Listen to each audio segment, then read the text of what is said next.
मांगेगा मैं दूंगा। श्री लाला कहते हैं ठीक है मैया, अगर आपकी इच्छा है तो एक मेरी मांग है। हाँ क्या मांग है लाला?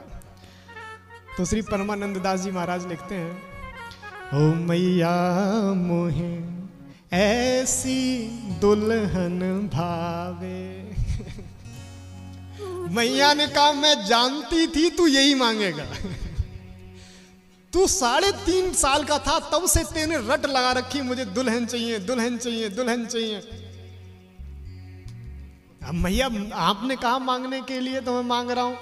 अच्छा चल बता कैसी दुल्हन चाहिए तुझे? श्री लाला कहते हैं, कागोप की तनक ठुठनिया रुनक झुनक चलिया में। मैया छोटी सी दुल्हन चाहिए, जब वो चले तो उसके पैरों में पाजे पड़ी हो, छम छम छम की आवाज हो। अच्छा कितनी छोटी चाहिए? तो लाला कहते हैं इतनी छोटी हो मैया जब मैं गाय चराने के लिए जाऊं तो उसे अपनी जेब में डाल के ले जाऊं। इतनी छोटी सी मैया दुल्हन चाहिए। अच्छा तो क्या उससे गाय चरवाएगा? नहीं मैया गाय नहीं चरवाऊंगा। जब मैं गाय चराने जाता हूं तो जैसे ही मैं देखूंगा कि अब वो गाय चारण कर रही है तो मैं अपनी जेब से दुल्हनिया को निकालूंगा, सामने बिठा लूंगा और 2-4 मीठी मीठी बातें कर लूंगा। अच्छा केवल बातें करेगा? नहीं नहीं मैया, पता है ये मेरे अंदर भाव क्यों प्रकट हुआ, मुझे दुल्हनिया चाहिए। हाँ क्यों चाहिए, क्यों बता।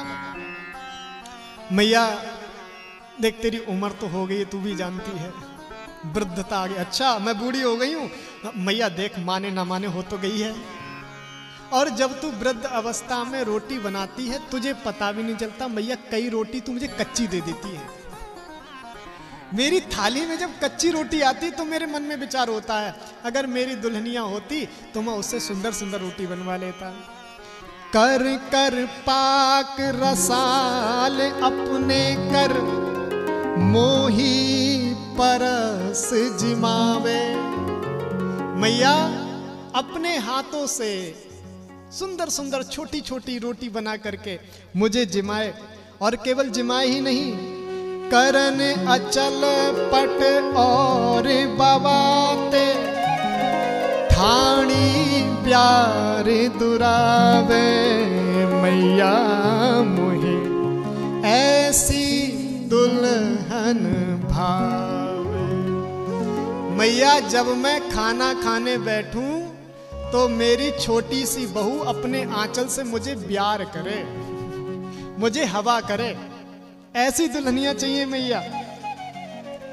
अच्छा हाँ मैया, और जब मैं गाय चरा करके वापस आऊं, तुझे पता ही है कितना थक जाता हूं मैं, कितना परिश्रम हो जाता है, तो प्यार से मुझे बुलाए, मोही उठाए गोद बैठारे, करी मनुहार मनावे।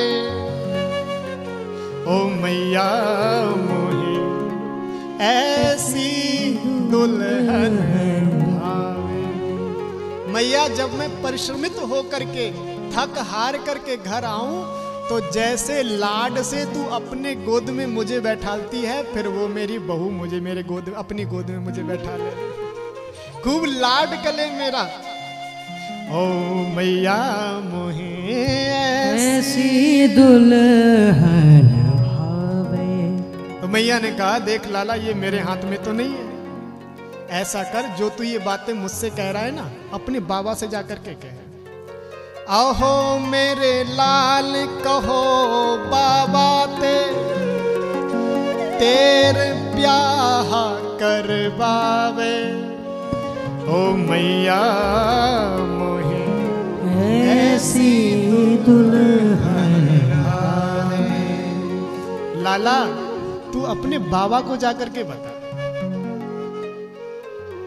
तेरे बाबा के मन में आ गई तो हो सकता है तेरे लिए ऐसी दुल्हन मिल भी जाए। तो बाबा से जाकर के कहा, भांडी गर्ग संहिता की कथा, राधा जी के लिए जब प्रस्ताव भेजा गया भगवान श्री कृष्ण के विवाह का,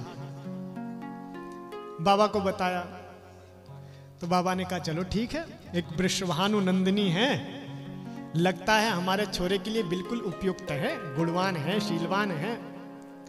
सोई बाबा ने प्रस्ताव भेजा कि ये हमारा छोरा है, इसका नाम कृष्ण है, और हम चाहते हैं कि आपकी बेटी से हमारे बेटे का विवाह हो जाए। वृषभानु जी के पास पत्रिका गई। वृषभानु जी ने पत्रिका पढ़ी तो कीर्ति मैया के पास गए, कहा कि ऐसे ऐसे नंद बाबा के यहाँ से पत्रिका आई है, वो अपने छोरे के विवाह का प्रस्ताव हमारी छोरी के लिए भेजा है। तो कीर्ति मैया ने कहा, हाँ भैया, उसकी तो बड़ी कीर्ति है, बड़ी ख्याति है कृष्ण की, हमें भी लगता है कि कृष्ण के युक्त हमारी पुत्री है।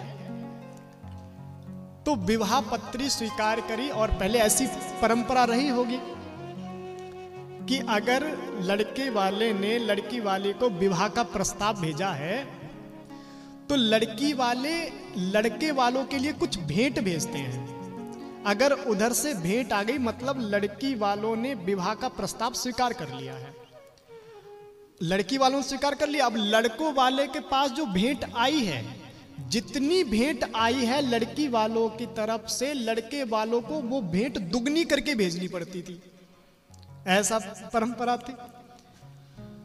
अब जैसे ही उन्होंने प्रस्ताव रखा तो वृषभानु जी ने खूब बड़ी बड़ी गाड़ियां भरी, हीरे जवाहरात मणि माणिक्य, खूब भेंट दी। प्रातः काल होते लाइन लग गई गाड़ियों की, हीरे जवाहरात भर भर के आ रहे हैं। जैसे ही नंद के द्वार के आगे वो हीरे जवाहरात भरी हुई गाड़ियां रुकी और बाबा की जब दृष्टि पड़ी ऐसी संपत्ति पर, तो नंद बाबा ने लाला से कहा, लाला मुझे लगता है तेरे नसीब में राधा है नहीं, वृषभानु की नंदिनी तेरे नसीब में है नहीं। क्यों बाबा, ऐसी बात क्यों कर रहे हो? अरे देख, वृषभानु जी ने भेंट कितनी भेजी है, डबल करके भेजना होता है लड़के वालों को। मुझे लग रहा है मैं तो इसमें से डबल क्या, इससे इतना भी नहीं भेज सकता अपनी तरफ से जितना इन्होंने भेजा है। वृषभानु जी इतने बड़े आदमी हैं, कैसे मैं डबल चुकाऊंगा? नहीं भैया, जो इन्होंने लिस्ट भेजी है ऐसा करते हैं, मिला करके सारा सामान पूरा है और अगले दिन वापस कर देंगे, हाथ जोड़ लेंगे, जी हम आपके योग्य नहीं हैं, हम आपकी लाडली को नहीं ला सकते, आप तो बहुत बड़े आदमी हैं, बहुत धन संपन्न हैं। अब जैसे ही नंद बाबा ने ये बात कही, कन्हैया का चेहरा मुरझा गया। विचार करने लगे, अरे इतने समय से ये सोच रहा हूं विवाह हो जाए, विवाह हो जाए, अब बिल्कुल बात पक्की हो गई है, अब बाबा संपत्ति के चक्कर में पीछे हट रहे हैं। अगला दिन हुआ तो बाबा ने संपत्ति मिलाई, जरा देख लें कि पूरी है, कहीं ऐसा ना हो डबल तो दे नहीं सकते, इससे कम और हो जाए, वो कहें कि एक आध माला कम कर ली। तो सारी संपत्ति मिला रहे थे तो देखा कि जो बहुमूल्य मोतियों की माला थी, वो मोती की माला एक कम है। चारों तरफ कहने लगे, अरे वो माला कहां गई, एक माला कहां गई, अरे हमारी अब कीर्ति हो जाएगी, वहां से इतनी भेंट आई, हम बढ़ा करके नहीं दे सकते, कम से कम उन्होंने जितनी भेजी उतनी तो लौटा दे उनकी, कहां है माला? चारों तरफ ढूंढाई हुई, कन्हैया एकांत में बैठे थे, बाबा गए, लाला बता माला कहां है? सोई लाला मुस्कुराने लगे, लाला इसका मतलब तू नहीं लिए, कहां है माला? देख वो संपत्ति हमारी नहीं है, वृषभानु जी के यहां से आई है, लौटानी पड़ेगी, ला माला दे, कहां है? कन्हैया ने कहा, बाबा आप कहते थे ना कि हमारे पास संपत्ति नहीं है, कहां से देंगे? तो मैंने वो माला खेत में, माला तोड़ करके उसके मोती निकाल करके खेत में बो दिए हैं। आप खेत में बीज लगाते हो ना, कम बीज लगाते हो, बहुत अनंत फसल मिल जाती है, तो मैं वो मोती बो करके आया हूं, अब वो मोती के वृक्ष बनेंगे, सुंदर सुंदर बहुमूल्य मोती लगेंगे, आप वो सारा खजाना भिजवा देना, बस विवाह करवा दो। बाबा ने कहा, अरे मोतियों की भी फसल लगती है क्या? चलो राधा जी अब बड़ी मेहनत करनी पड़ेगी, एक एक मोती चुगना पड़ेगा, माला पिरोनी पड़ेगी, और फिर माला पूरी ये संपत्ति पूरी करके वृषभानु को भिजवानी पड़ेगी।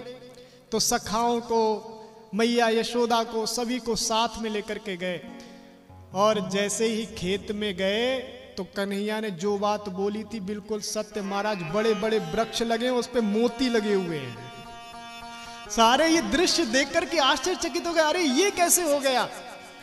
कन्हैया ने कहा बाबा आश्चर्य ना हो, मोती तोड़ो और संपत्ति भिजवाओ, मेरा विवाह करवाओ जल्दी। तो कन्हैया शुरू से ही मचले हुए विवाह के लिए, और फिर ब्रह्मा जी के आदेशानुसार फिर भांडीर वन में विवाह हुआ भी है।